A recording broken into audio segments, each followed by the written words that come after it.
welcome Chandler Levack, writer and director of I Like Movies, to the 905 podcast. Thanks so much for joining us today.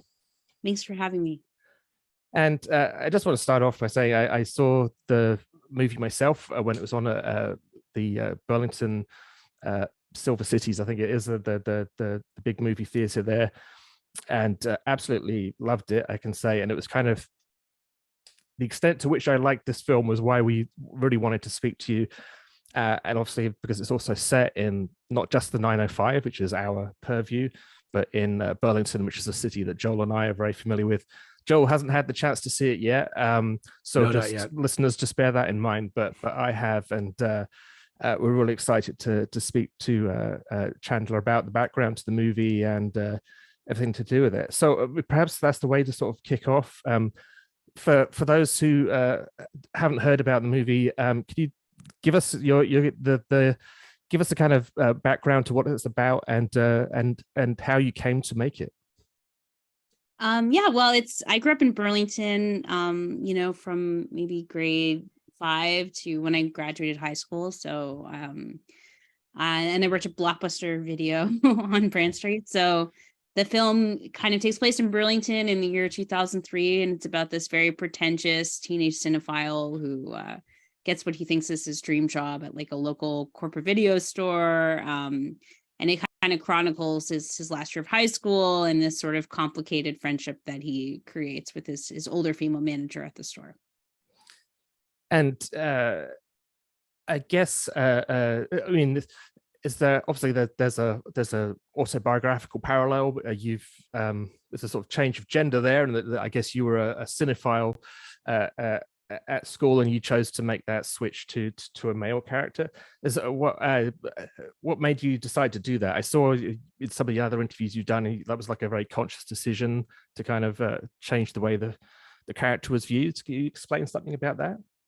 Yeah, well, I don't know. I kind of I feel like a lot of times female filmmakers are sort of kind of expected that we can only write female characters, and there's not a lot of movies that have been made by women that are about young men for whatever reason. I can't really think of any. And I think there's something interesting about this idea of maybe women seeing men at a different angle than maybe they can see themselves, and sort of exploring this kind of coming of age movie where it's about a young boy, but actually his sort of coming of age is sort of dictated by this relationship that he has with an older woman that isn't sexualized. And I don't know. And it was just something that this character of Lawrence, just really connected with him for whatever reason. I know he's a lot. I just and I feel like I know a lot of sort of grown up older men that are maybe that also love film, and there's this idea of kind of the film bro, the toxic film bro, and for better or worse, I was very curious about kind of what made those guys tick, especially when they were teenagers at a really formative part of their lives, and there was a way to kind of maybe set them on a path of healing before it's too late. That really resonated with me, actually, I have to say. And I remember, and I mean, I grew up in a different country, not in Burlington, but there were kind of the muso kids who were into the music, and there were the film kids, and for whatever reason, the boys in particular tended to be very, very obsessive about whichever one they chose. And it was, it was almost like a kind of gang thing. It's like, well, you can't like this band. I mean, I was more the music side of things for whatever reason, and it's like, you can't like this band. This is off limits. And it very much was a sort of familiar story of this kind of almost obsessive love for something, whether it's music or film or whatever, but also how you handled it. There is a sort of toxicity to that, but underneath that is also just a kid who's kind of very sweet as well, at the same time as being difficult at times during the movie. So yeah, I thought I really sort of enjoyed that part of things. Now, I guess, I mean, the other question which usually leaps to my mind is like, when I have no familiarity with getting movies made, but I certainly know that it ain't easy. When you go to the people who fund movies and say, I'd like to make a film about Burlington, what kind of reaction do you get? Yeah, well, I mean, this was a really independent film, so we made it with like a micro budget grant from Telefilm for $125,000. Really, I and got it doesn't. And I have to say, it doesn't. No point was I. This is a low budget movie. This is like this. I really can't. It comes across like a really well done thing. I mean, thanks. I had great producers and a great production team also. But yeah, I mean, I think for me it was just really important. I really wanted to kind of be as faithful to my own personal experiences growing up in Burlington and kind of memorialize this place that as you mentioned kind of doesn't often have kind of songs sung about itself, and really kind of pay tribute to this sort of suburban experience that I had growing up. I mean, I think it's kind of a love letter to Burlington. I don't know if I think it's his treatment of, or his idea of Burlington's a bit tongue in cheek, but I think everyone has kind of a complicated relationship with their hometown and the place that they grew up in. And it was really exciting to me to be able to kind of memorialize it. I think anybody from Burlington, certainly, and anybody from Hamilton, Oakville, is going to get that. And I felt, I mean, there are movies which are set in kind of the American suburbs. I'm thinking of like Clerks and films like that, which are kind of, but there's a difference. There is actually a distinction between the Canadian suburb and an American suburb, and also it's done with maybe more affection than, say, Clerks was. I don't know. There's some really nice shots of the Skyway Bridge and stuff that particularly stick in my mind, and just that kind of snowy suburb, I guess, is slightly different from the Canadian perspective. That was really good to see. But now, I mean, the young actor who plays the main character, really stellar performance, because he is really in every shot pretty much. Is that right? Yeah. I mean, how do you go about casting someone like that? Yeah, I mean, he's a discovery. It's his first time leading a feature, Isiah Lehtinen, and he's incredible. We did a Canada-wide casting search, and I think over 300 actors submitted self-tapes for the part. It was all over Zoom because we shot the film at the height of the third wave of the pandemic, which was another challenge. Yeah. But yeah, there was just something about Isiah. He instantly was so captivating to me, and I think that he brings so much, not only like incredible comic timing, but he's also he's an incredible actor. He's really intense. And it was funny. I remember showing my mom his audition tape, and she was like, "You shouldn't cast him because he's too much like what you were like as a teenager. It's going to freak people out, and people won't." And I was like, "Okay, he just got the part. Thanks, Mom." Well, yeah, there's going to be. Yeah. I when Roland through this idea for this episode past me, he was mentioning how he saw this movie. He's like, it's such a fantastic homage to Burlington. And we were doing research on you to say like, well, what's the who are we going to be talking to? What got me was the fact that you and I worked at the same Blockbuster. You really? The one on Brand Street or across from No Central way. High School, right? Yeah. Yeah, I worked there from like late 90s, 97 to 99. That's or 2000. crazy. Yeah. Wow. So my question to you is, because this is gonna, you no doubt got to take advantage of the 10 free movies a month deal from Blockbuster. 10 free movies or free rentals a week. Yeah, well, it was 10 free. Was a week, or I can't remember. It was like 10, like yeah, 10 a week, 10 free movies a week. Yeah.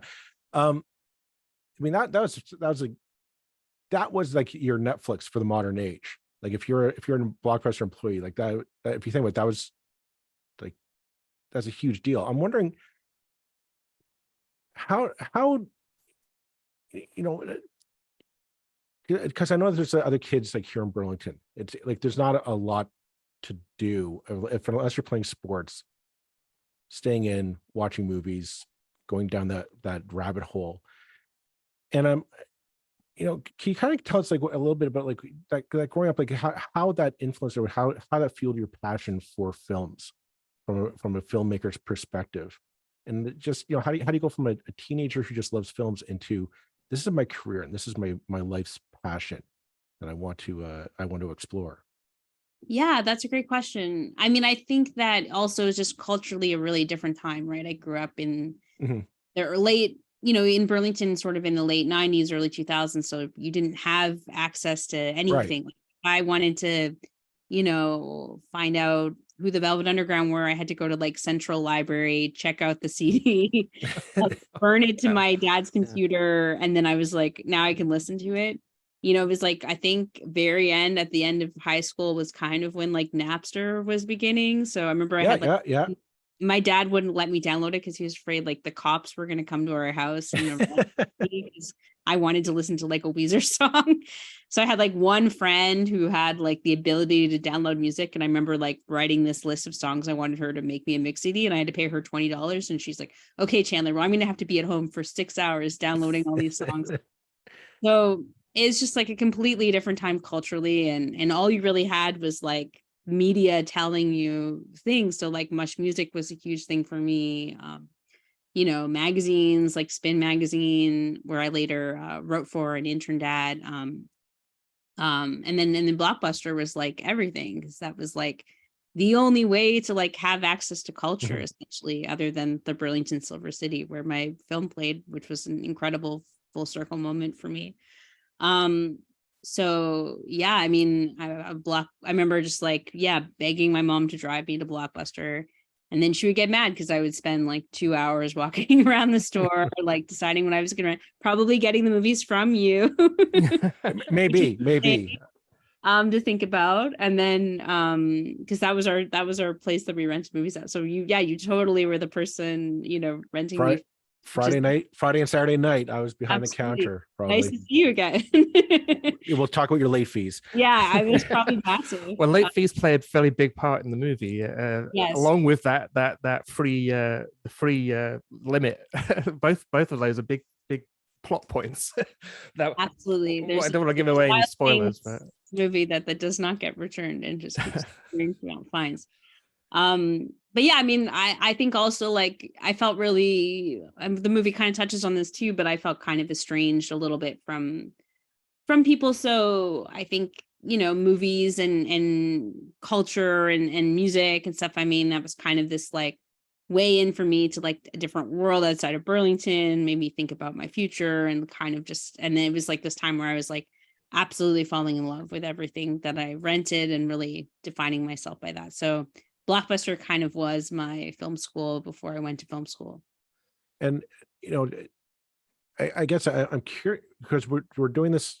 By the time this episode comes out, it'll be just in time for the on-demand release for I Like Movies, and I'm curious. Like, I think you have a unique perspective on this question of that point in time when the video cassette and we had to go see movies in the theater. We kind of had to go dictated on a schedule, as opposed to now when I think movie watching is much more one-on-one, much more intimate. I'm curious, like what was your motivation to film this movie at that point in time, and I guess our pop culture zeitgeist moment, as opposed to kind of trying to take a more intimate, the current frame of mind today of kids being able to download movies and kind of doing their own research at home. Is what is it just what we do, kind of you film what you know, or is it what just what was that motivation there? Yeah, I don't think there's anything cinematic about watching like a person like log on to Netflix and press a button first and foremost.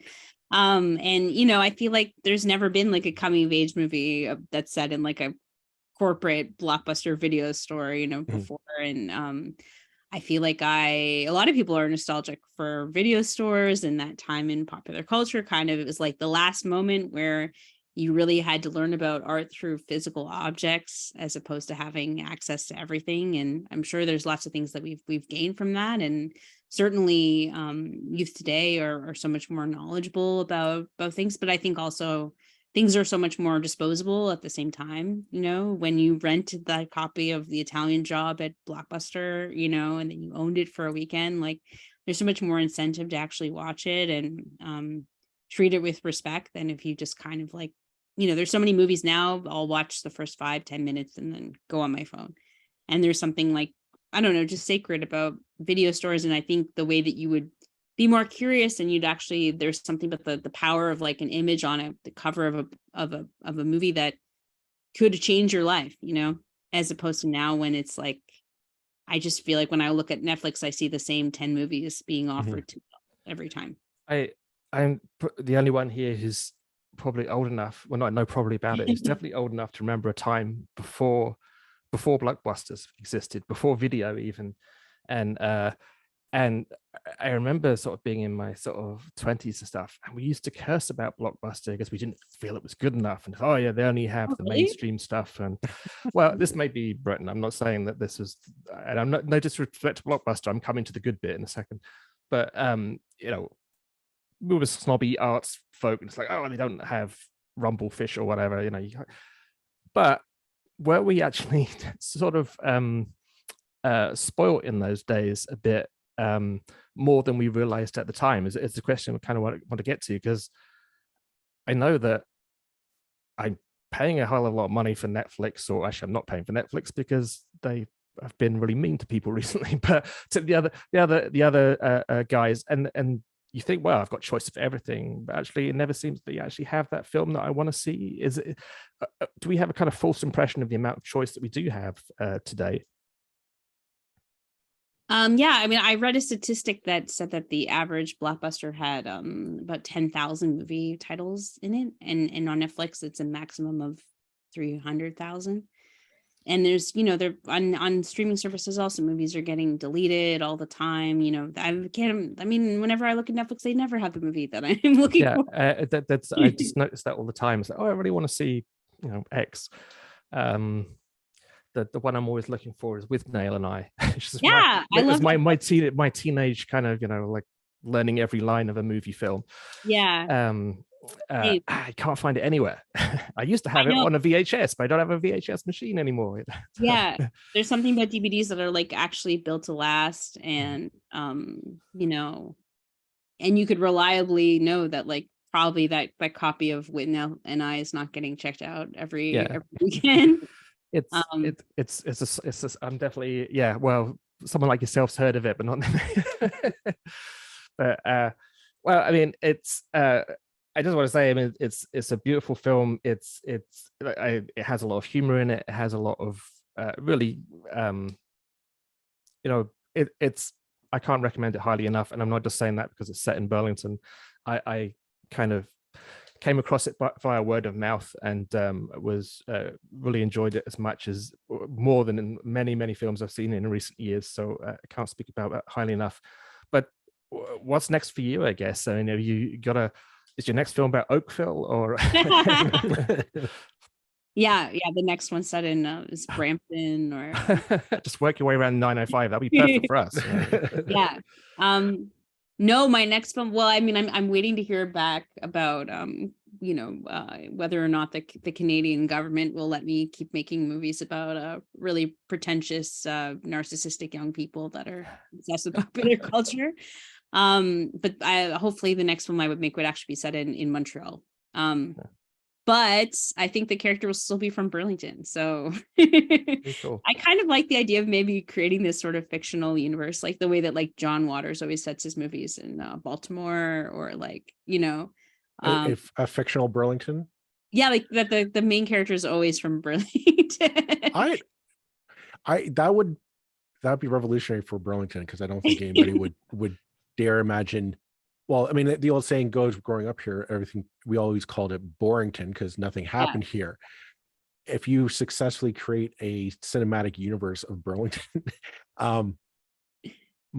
kudos to you. Like, just my tip of the cap to that, if you're able to pull that off. And to an extent, we've created this podcast because, you know, the 905er is a pejorative, right? It's what people from Toronto say about people from Burlington, wherever it's the damn 905ers are clogging up the streets, you know. and it's that is boring, and that there's no culture, and we thought, well, this is actually where most people live, certainly in Ontario, where most of us are 905ers, right?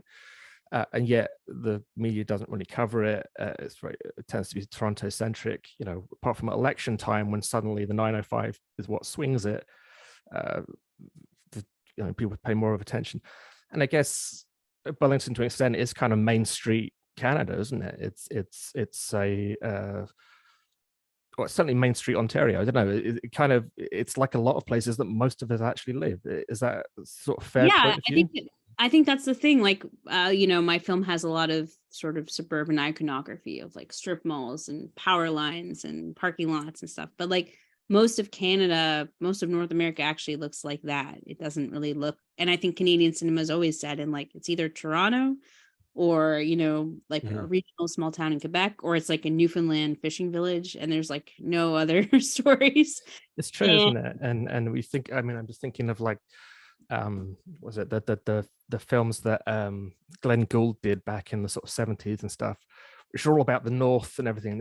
But most of us never actually go there, and it's kind of tragic. But we live in suburbia, and and I think there's something about, like if you do live in a place that kind of is boring and has nothing, culturally exciting going on about it, it's like sort of, if you're an artist, you have to you have a duty to romanticize whatever's in front of you, and I think there was something about all that kind of longing and like wanting to be somewhere else, and that actually was maybe useful as a teenager. And certainly made me then super excited and curious about culture, because that was sort of fueled my kind of inner fantasy life or something instead. And now I feel like I have a really like soft nostalgic spot for Burlington. My dad still lives there, and during the pandemic, I lived with him for a little while, and I spent a lot of time in Burlington, and I was just there, 2 days ago. And now I feel like Burlington is kind of my like comfort, like security blanket or something. Like when I go back, I actually like have sort of this warm nostalgic spot for like going back and to the places I went as a teenager. Like I have this theory that there's this weird thing that wherever we're born, wherever we're from, and wherever we spend time from as a child. I came from a town called Slough in England, which is it's a joke. It's the butt of many jokes. It's where the original British office was set in Slough, and wow, they set it there because it's like, where's a place that everybody loathes? Slough. So it's actually, it wouldn't be fair to compare it to Burlington. But if I go back there, which doesn't happen very often because I don't have any family there anymore, there's just that sense of familiarity and being at home that you don't get anywhere else. And I felt that came through in the movie, that kind of, Burlington may not win the prizes for most stunning scenery in the world, but it comes across very nicely in I felt in the movie that kind of affection for that, I can't think of the right word, but the affection for that sense of place, I guess. Yeah, I think, I don't know, I just feel like I just wanted to be sort of honest and authentic about my own experiences, and I feel like that's all I want to do with this film. And so setting it in Burlington, I mean, where else would I set it? That's where I grew up as a teenager, and I don't know, I just felt like there was something kind of exciting about actually being the first person to depict Burlington on screen. It's kind of a big responsibility, actually. Well, I was just going to point out, though, in my research for this bit, the movie is being quite praised internationally. You're getting quite the attention. I believe in Taiwan was a big market that was very receptive to the film. And so, yeah, you're not only are you a filmmaker of note in Burlington, now you're kind of like our international ambassador of culture. That now you I don't think you can make a bad film about Burlington anymore, because we don't want people in Taiwan or elsewhere around the world to have a bad bad impression of us. But no key to the city yet. Come on, Marianne, get on it. Let's do it. I tweeted at what does that change your perspective going forward a bit? That, I mean, this film is really well received, very positive. Does that change your motivation for the next one or for future projects at all, to from an artistic perspective? Yeah, absolutely. I mean, I it's funny, I just got back from Argentina 2 days ago. I was playing at a film festival in Buenos Aires. Nice. And it won an award there. And it's Congratulations. Very nice. Thank you so much. It's I mean, I've been taking the film like all over the world since it premiered at TIFF in September. So I've been to Norway and Taiwan and California, and it's gonna play in Seattle in 2 weeks, and then it's gonna play in Australia. And so it's like definitely exceeded my like wildest imagination. And it's been really fascinating because I think, in Southern Ontario, it like kills like when you show this movie in like Guelph or Hamilton or in Burlington, like, and I went to the Burlington Silver City and I watched it, and it was amazing to see people being like, oh my God, LaSalle Park, or they mentioned Tennessee Woods. And there's something kind of so thrilling, I think, about seeing yourself represented on screen. But then I was like, how is this thing going to play in Taiwan? Like, there's no way that anyone in Taiwan would understand a single thing. And it was amazing to see how people were like, I saw it 3 times, I'm going back tomorrow. And it just kind of shows that I think the more specific you are about your own experiences, the more that other people can relate to it. And I think going forward, it's just, I mean, it's very legitimizing to feel like, in my second feature, or the more films I want to make, like that, the more honest and authentic I am about, my own experiences growing up, that's just the way forward. That's how people can relate to anything that you make, I think. And I just want to give a shout out to Aldershot School, which is how I learned about the movie. My girlfriend is actually a teacher at Aldershot School. Really? And actually, that's so cool. I believe one of the actors in the film was formerly a teacher there as well. Does that ring a bell with you? Or I don't believe so. Oh, okay. Maybe it's like I don't know. No, one of the characters I named one of the characters the media class teacher after my media class teacher who was at Aldershot, Mr. Olnick. That's what it was. And I got to actually show him the movie, and he came to our premiere in Hamilton, and so that was really nice. And it's funny that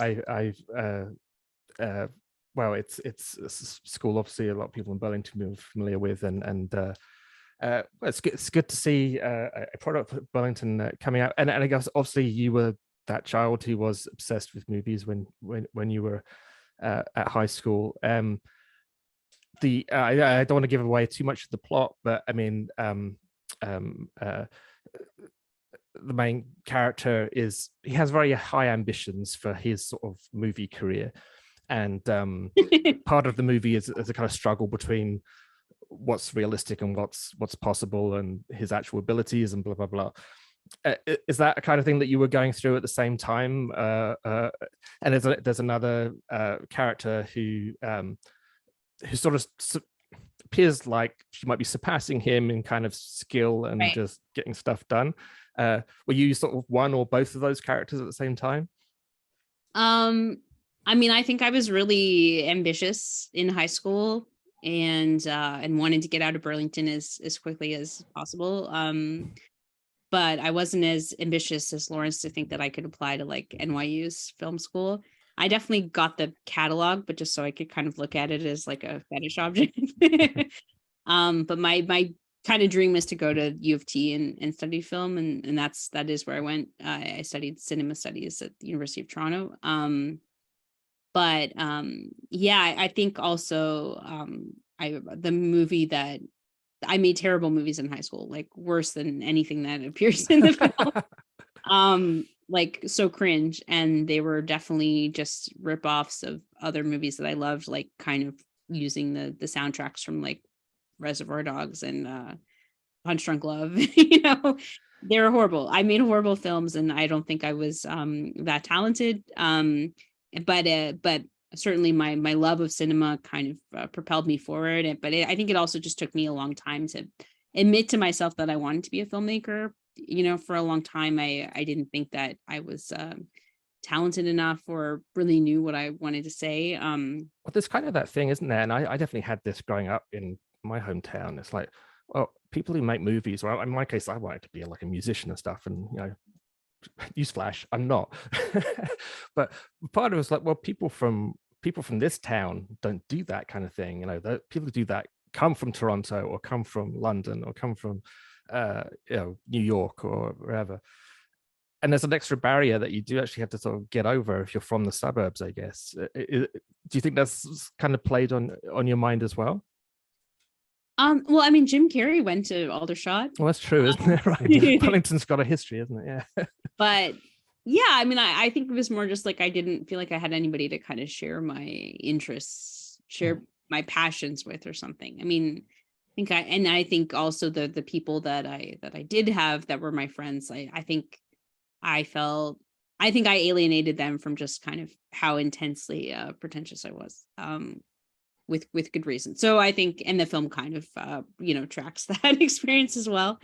But yeah, I think maybe that's why hopefully if more people make art about places like Burlington, other people can feel like it's possible for them, or that they don't have to feel as alone or something.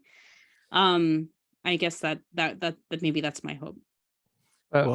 We should probably reaching the end of our time. I want to give a shout out. We haven't mentioned about some of the other characters in the film, and I was really thought we've talked about Lawrence obviously as sort of the main character, and you'll have to forgive me for having not prepared properly and written down the characters' names and not having a good name memory. But the blockbuster manager character is fantastic. And thank you, Alana. Yeah, played by Romina D'Ugo, who's and Lawrence's mom as well is those sort of two really important female characters in the film. I thought were just really, really terrifically well done. And thank you. We should wrap it up at this point, but as I think probably people can tell by now, I really liked the movie. I like movies a lot, and highly recommend that listeners go and find it. Not just because you live in the right part of the world, but because it's really good. We really Joel, you can check it out. I think you have so much to relate to as a blockbuster employee yourself. Well, you're shaming me into it, but it's working.